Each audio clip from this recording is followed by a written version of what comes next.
Madagascar is a huge island sitting just off the eastern coast of the African continent. Its separation from the mainland has resulted in a long period of isolation and evolution for its wild inhabitants. One of the most recognizable and popular of these is the lemur. Lemurs are primates, but they have quite a different appearance than their cousins on mainland Africa. There are competing hypotheses over the exact point where their ancestors split from the other primates on the family tree, but it's almost certain it was more than 30 million years ago at the very latest.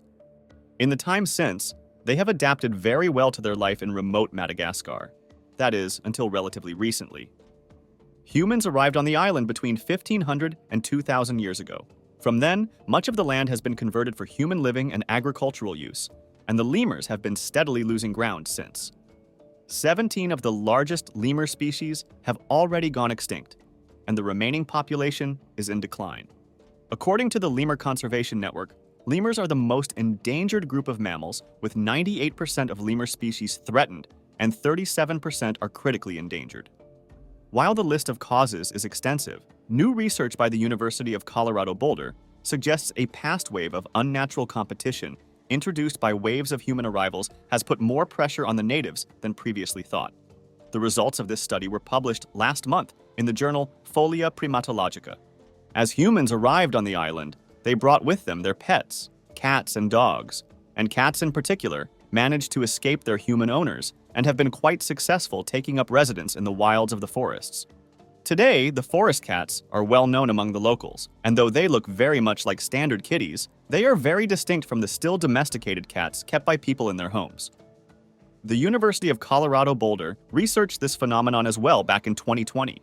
Collecting genetic material from 30 different wildcats in Madagascar, testing was done to determine the exact origin of the feline population.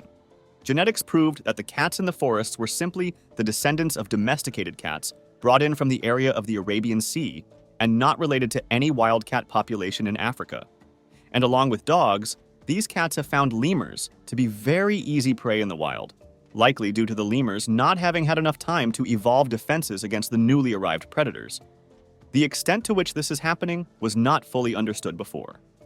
It's not that people didn't know that predation was happening, said Michelle Sother, lead author of the new study and a professor of anthropology at CU Boulder.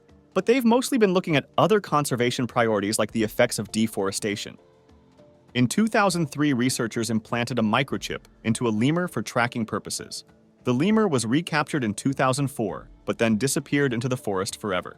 However, in 2008, the microchip was rediscovered in a pile of cat scat.